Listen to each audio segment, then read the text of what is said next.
And he went, no, brother, we need to stop saying that. We don't break down, we open up. We didn't break down, we opened up. And that was such a big shift to go, oh, how different is that energy? Break down, open up. That is the epitome of what we have done with the masculine in making them feel like feelings and emotions are a sign of weakness. Welcome to the Lyssn Podcast, your space to tune out the noise and tune in to the wisdom that already lives inside you. I'm Alyssa, and through soulful conversations and grounded reflections, we explore what it means to live your bliss, to walk through life aligned, intuitive, embodied, and lit up from within. Because the answers you're seeking, well, you already hold them. The real question is, do you have the courage to listen? Hello, listeners, and welcome back to the Lyssn Podcast. My name is Alyssa, but you can just call me Liz. Words are, in my not so humble opinion, our most inexhaustible source of magic, capable of inflicting injury and remedying it. The one and only Albus Dumbledore said that. And it is so incredibly true. Words are spells, and every time you speak, you are casting. Everything around us is energy, and that energy is determining what you are calling into your life and what is a vibrational and frequency match to the energy that you are projecting externally. You are programming not only your body, but your mind and your subconscious and all of the energy around you. Now, most of us do this unconsciously. We naturally just collapse into phrases like, I can't afford this, I don't have the time, I'm too busy, I always mess this up, without realizing just how much these words are binding us. And Bruce Lee once very wisely said, don't speak negatively about yourself. Your body doesn't know the difference. Today, we are diving into the language that you use most likely every single day, casting spells that are completely natural and unconscious that are most likely keeping you stuck and stopping you from living the life that you desire. There are words that will weaken you, and there are words that will strengthen you. There are very subtle language shifts that can take you from feeling like you are being stripped of your power to being fully in your integrity, fully in your freedom, and fully in your power and choice. Language is very rarely neutral. It will expand you or it will contract you. And the words that you speak are so important because most of the time, you are choosing intentionally or unintentionally, and every single choice you make, whether intentional or unintentional, is going to be attracting you back the frequency of whatever it is that you are an energetic match for. So many of us are walking around saying, I want my life to be this. I desire more money. I desire a better relationship. I desire a better career. I want my life to look more free and more fun and more exciting and more adventurous. Insert whatever more thing you want for your life. But the phrases that we throw around every day on autopilot are collapsing our energy in ways that we are completely unaware of. Now let's dive into this. Let's dive into the words and the phrases and the energy behind a lot of these things that we are saying so subconsciously. And if you stick with me till the end of the episode, I will be telling you how you can get your hands on my free resource that is going to help you to understand so many more language shifts than what we are going to dive into today. And I would love, love, love to share it with you. So stick with me till the end and I will tell you how you can get your hands on that. Now, let's go through some of these phrases. Alrighty. The first one, I can't afford it. This phrase tells your mind and your body and your soul, I don't have, I can't have, I won't have, and it cements scarcity. That is so hard for people because We use this so many times. You're at the shops, you're thinking to yourself, oh, I can't afford that. I can't afford that if you're paycheck to paycheck. Or maybe it's a more luxury item that you really desire. Maybe it's that new handbag that you've seen, or perhaps it's a new car or even a house. But that energy of I can't afford it is stopping you from being able to make different choices and to be on a higher energetic frequency. Now, here's the reframe. The reframe is, this is not a priority for me right now. It's a very subtle shift because it's not saying I can afford it. It's saying this is not a priority for me to purchase right now in this moment. Because let's be honest, if it was a priority, you would make it a priority. If you didn't currently have the funds, you would find a way to make the funds if that thing was of a really high priority to you. So the reality isn't necessarily, I can't afford it. The reality is, this is not a priority for me right now. And can you feel the difference in the two phrases? How one is weighted in, this is feeling like it will probably never happen. I can't afford it, right? It's such a deep, heavy energy. This is not a priority for me right now. Keeps things expansive, keeps things light enough for you to go, right, it's not a priority for me right now, but there's a possibility it will be in the future. I can't afford it feels like I'm stuck. It's very rooted and very heavy. With this one, suddenly you're in choice. You're not powerless, you're sovereign. Now let's look at the second one, which is very, very common. One of the most common. I don't have time, or I don't have the time. I'm sure you've heard this one, and I'm sure you've also heard the counter for it. We all have the same amount of time. We all get the same 24 hours in a day. Time is completely neutral. But when you say you don't have the time, you collapse into victimhood. And if you caught my episode from last week, we do not want to be in that victim mentality. We want to jump up into that creator mentality. So it is not that you don't have the time. You do, because we all have the same amount of time. The difference is you may prioritize your time in a very different way to how I prioritize my time. So I don't have the time, or I don't have time becomes, that's not a priority for me right now, or I haven't made it a priority yet.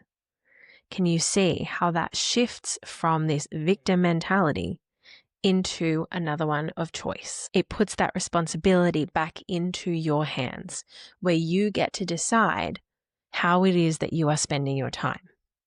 Now, the trick here is, if it's not a priority for you, yet you keep saying you want the time to do something, you need to figure out what you are prioritizing your time on and make changes so you can prioritize the things that you say that you want, but you currently don't have the time for. Does that make sense? It's not the time that's actually missing, it's the choice. Alrighty, number 3 is one of my ones that I know if you have worked with me, you are going to know exactly what I'm about to say. I do not believe in this word. This word does not exist in my vocabulary. It's the T word for anyone who has worked with me before. Okay? I'll try. Trying does not exist. You either do something or you don't, as Master Yoda very wisely said.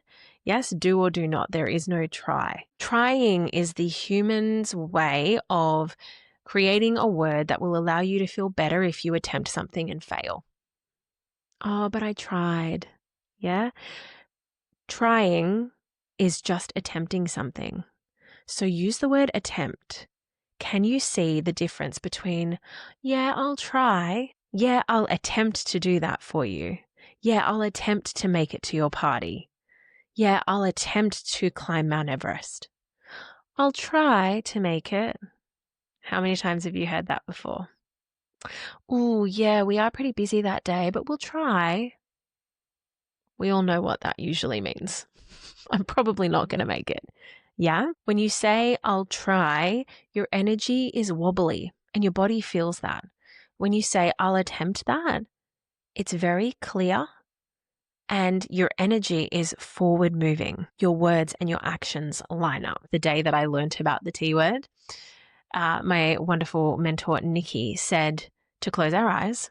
So I'm going to do this exercise with you guys. Close your eyes. And I want you to imagine running. Now imagine drinking.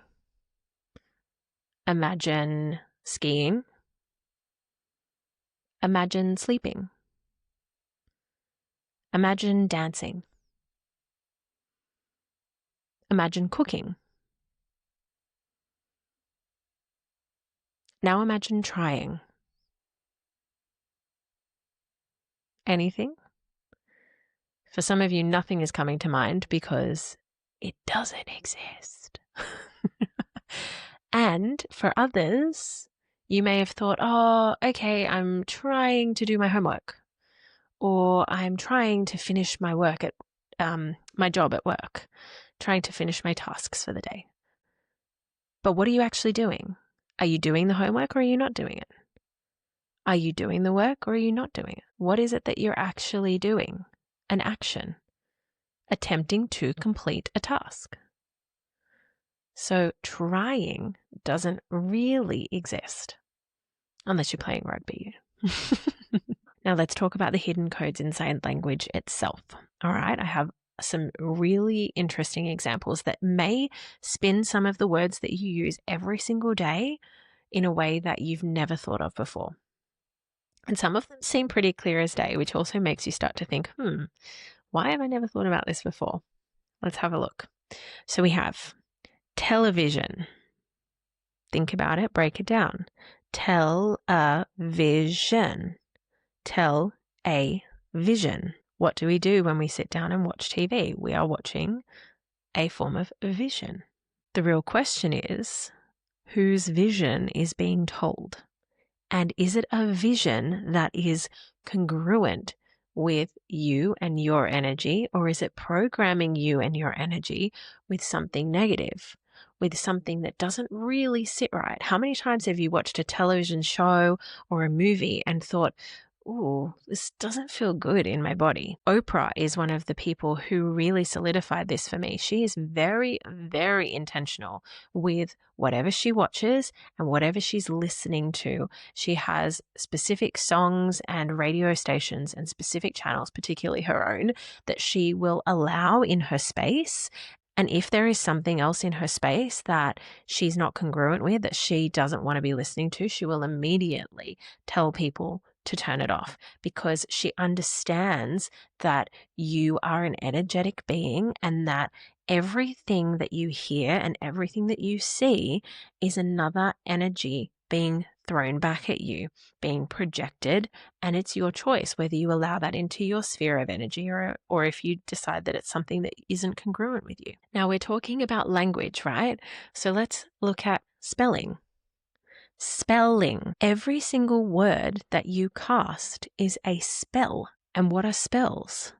Spells are energy and intention. When you cast a spell, you have a specific intention that you are attempting to produce, to create, to manipulate. So spelling is something that we need to be so much more intentional with. One that I discovered through my healing journey was disease. Think about the word disease. Dis-ease. Not in ease. Out of ease. The absence of ease. When you look at it like that, you realize that your body is just attempting to communicate with you when you fall into dis-ease. And it's because something that you are doing in your life is not congruent with your truth, with your body, with your soul, with your mind, with your spirit. And when you recognize that and you can understand that the body is just communicating with you, you can make very different choices. And ideally, you can heal your body, which is an incredible vessel that is very much self-healing. Let's look at the word belief. If you look at the spelling of belief, in the middle is L-I-E, lie. I know this one gets thrown around in the spiritual circles a lot, which is that every belief has the potential to hold a lie in the center of it if you don't choose it consciously. Because when you understand beliefs, most of our beliefs aren't necessarily truths, they are conditioning. Once you recognize that, you can go through your belief systems and understand what has been consciously chosen by you and what has been programmed through society and through others in your life and through the things that you've watched on television. They're just the stories that we've inherited and continued repeating until they felt real. We've inherited them from society and culture and our families. So the real question is, are the beliefs that you hold aligned with the life that you want, or are they just old lies that you've been living under? For those of you who are a little more witchy-woo, the word grammar actually comes from the word grimoire, which is a spell book. So again, we've got spelling, we've got grammar. Both of them have that witchy woo-woo-ness to them. And if you're not a witchy woo-woo person, that's also totally fine.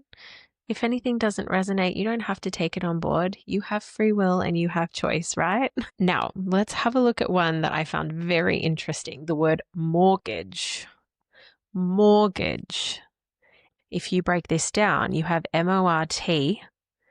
It is a death pledge if you really break down the two words.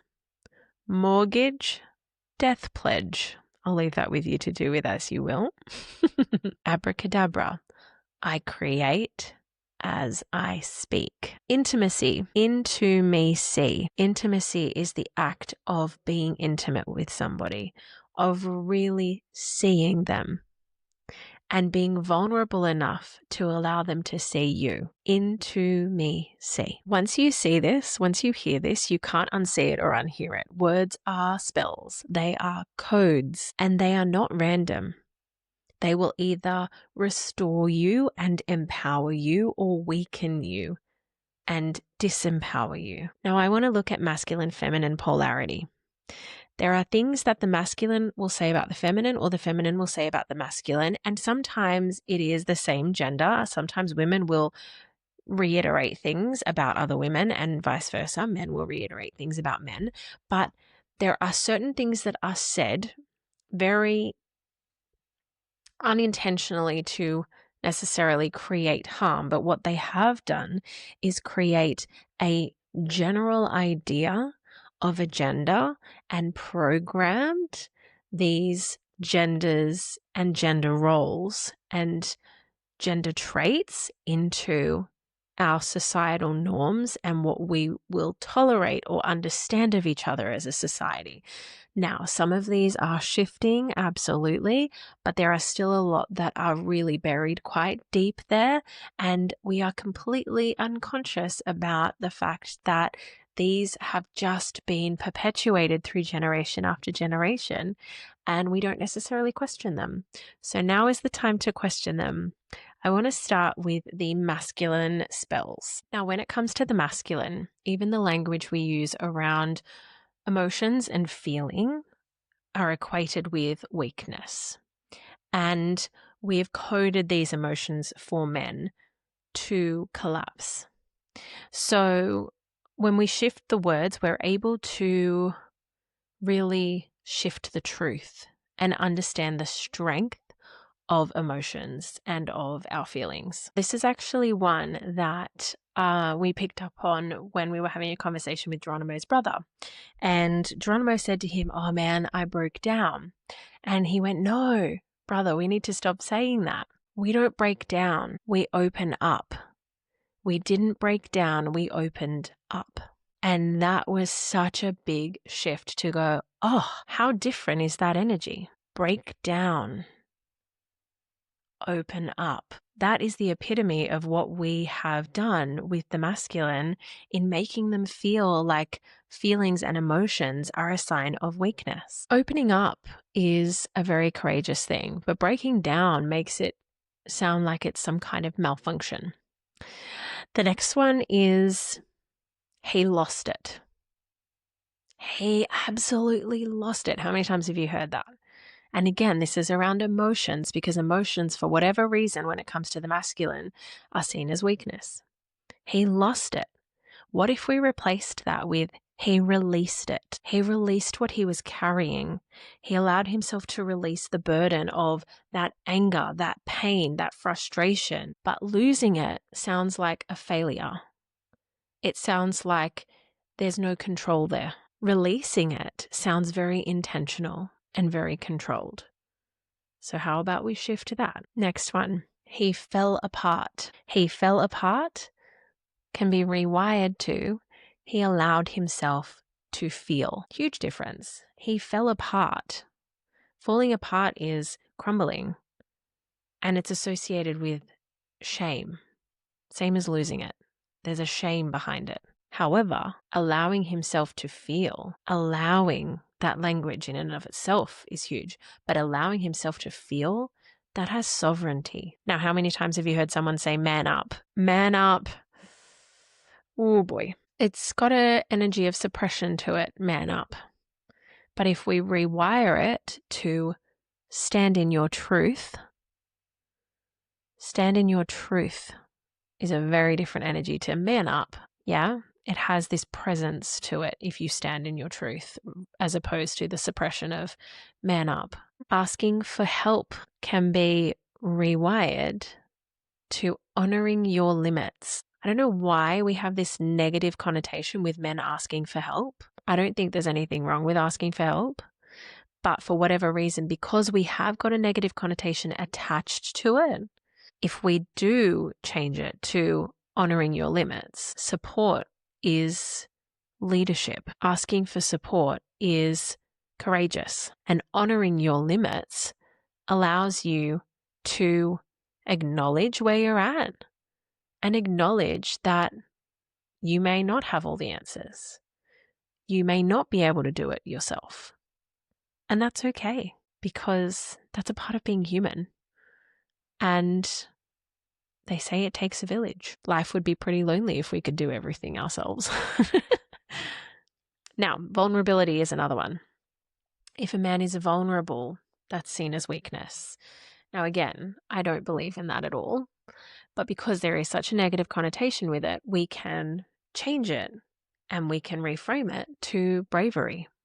Because being vulnerable is incredibly courageous and incredibly brave, because it actually takes far more courage to be real than it does to pretend and to fake it till you make it. Can you see with all of those masculine phrases how what once sounded weak then gets alchemized into strength? And that is the power of our words, and that is the power of intention.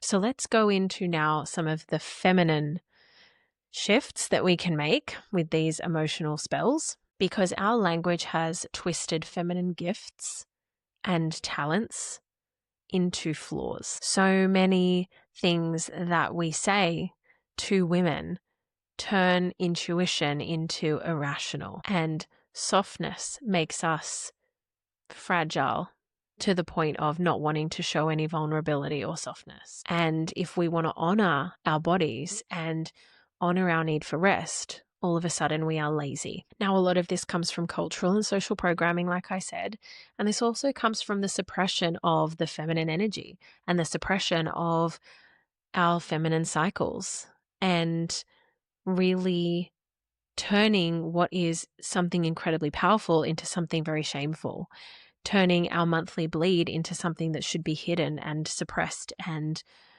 is something that's dirty, when the reality is it is incredibly sacred, and it is so important for us to be able to bear children and to create and to have connection to the earth and to the land and to the moon and to Mother Gaia.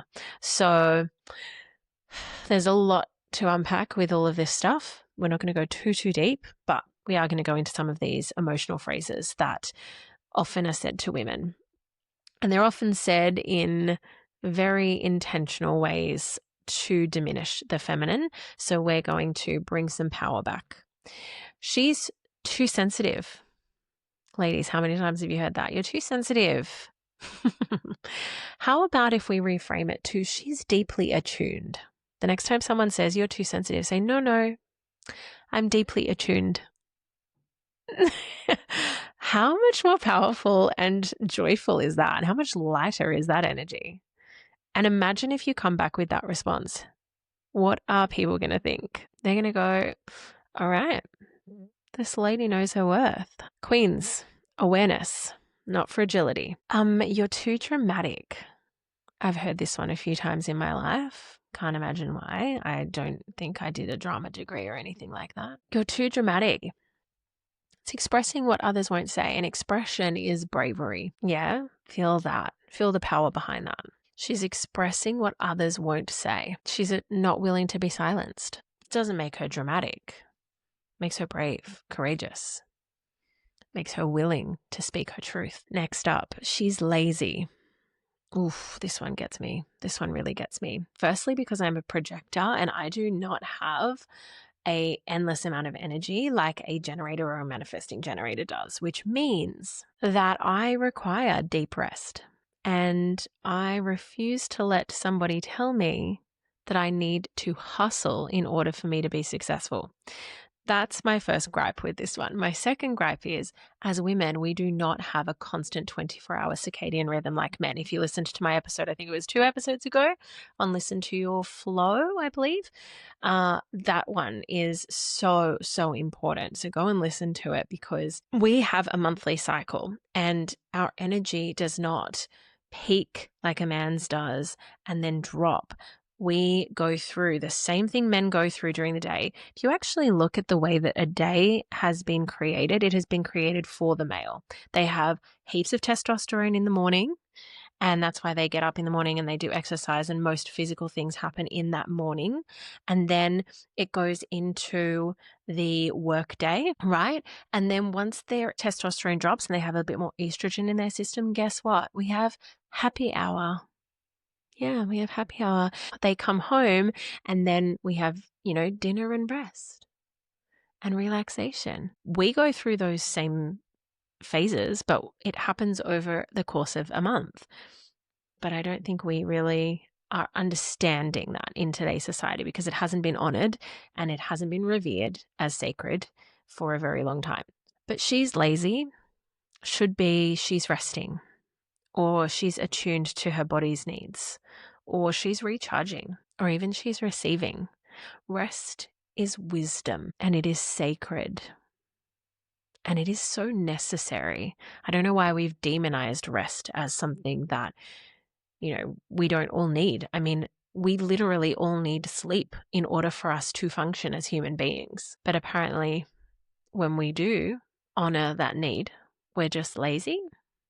I don't know. It doesn't make sense to me. Next up, she's moody. I can hear the outrage and infuriated women listening to this podcast, because I'm sure you've heard it before. You're so moody. You're just so moody. What if we shifted this to she's in tune with her cycles? She's moody. She's in tune with her cycles. Our hormones ebb and flow in a very different way to the male. That's okay, because it doesn't need to make us chaotic. It makes us cyclical, right? We just need to honor the fact that that is what happens with women. We can't expect men to be women, nor can we expect women to be men. But so many times women will look at men and they expect them to act like women. And women look at men and go, oh, that's a hairy woman. That's not it. We are designed in very different ways, and that's okay. It's totally okay. But the other side of it is that men often look at women and expect us to act like hairless men, and we're not. We are both different. So if we honor the differences of both of the genders, and we honor how each of us shows up in different ways, then there won't be this clash, and there won't be the need to weaponize our words in a way that demonizes natural things like hormones and cycles that we go through. She's too much is my next one. You're too much. What about she's magnetic? She's powerful. She's overflowing. What is too much? And why is being too much a bad thing? Let's reframe it. She's magnetic, she's powerful, she's overflowing. Very big difference. And really, like, too much for who? Too much for who is all I have to say. about that. And trust me, ladies, if someone's telling you that you're too much, I can guarantee you they're not the right person for you. There are people out there who will take you for all that you are and more, and they will never, ever, ever think that you are too much. You need to find somebody who is able to hold a lot more. She's emotional. You're so emotional. Oh, yeah, you're so emotional. How about she's empathic? She's connected. She's intuitive. Feel that difference. One honors the feminine, the other diminishes. You're so emotional. You're so intuitive. You're so empathic. You're so connected. Depth, not disorder. Yummy, yummy, yummy. All right. Well, when we change the words, we're changing the spell. That's like the whole point of what we're doing here today. And when we change the spell, we create this safety. We create intention with our words. And when we shift this emotional language between the genders, we allow men to feel without shame and we allow women to lead without apology. So some other reframes that are really, really important are things like, why is this happening to me? Things don't happen to us, they happen for us. And when you make that distinction between to and for, why is this happening to me becomes, why is this happening for me? When you understand that everything is happening for your highest good, even if you can't see it in that exact moment, you can have the perspective and understand the reframe will allow you to step into whatever the discomfort is, whatever the next chapter is, with clarity and peace, knowing that it is happening for you. And eventually you'll be able to look back in hindsight and understand, right, that had happened that way so that I could become this version of myself, or that had to happen that way so that something could dissolve, or some tower moment could happen, or whatever it is, so that I would let go of that thing to be able to make room for something more. There's always a reason why, and there are so many different reasons, but you get my drift, right? Everything is happening for you, not to you. To you makes you a victim. For you makes you empowered. You don't lose. You don't fail. You learn. Every failure or loss is a lesson learnt. Every mistake that you make is a lesson learnt. If you can reframe things that way, you are no longer in that victim mentality and you are in that energy of, okay, I have figured that thing out. I have learned that lesson. It might have been a hard lesson to learn, but you've learned it. And now you can continue living your life in a way where you understand what it is not to do and what it is that you should do. And that is wisdom that takes sometimes many people many years to discover. And that is incredible wisdom to have so that you can continue to live your life and you can continue to drive towards your dreams. And ideally, you can end up in a place that is the most congruent with you and your passions and your purpose. Oh yeah, another one that I did hear actually once was I failed can be reframed as I found a way that didn't work yet. I really liked that one. I found a way that didn't work yet. Think about inventors. Think about how many times different inventions have had to be made in order for the version that actually works to be created. Yeah, you hear so many times like, oh, it's the model 10.5. And it's like, well, how many of these models have there been up until this point? And that's because you have to go through all of these different versions in order to get to the one that really truly works. So I found a way that didn't work yet is very cool. And I like that because it allows you to go, right. It's like you're ticking off that didn't work, that didn't work, that didn't work until you actually find something that did. But it's a very nice way to look at it instead of I failed. Found a way that didn't work yet. I really liked that. Luck. Luck is a big one. And this is one that I talk about a lot. When someone says to me, you're so lucky, I am a Sagittarius. So we are the lucky sign per se. However, I don't believe in luck. I believe that luck is when preparation meets opportunity. Listen to that one again. Luck is when preparation meets opportunity. So let's say I am walking in a shopping center and somebody comes up to me and says, "Hey, I'm casting for this new show and I would really love for you to be a part of it." Am I lucky? Only if I'm prepared enough to be able to go into an audition and to be able to nail that audition and be whatever it is that they are looking for and that they are ideally casting. Now, I have a diploma in music theatre. I studied at the National Institute of Dramatic Art.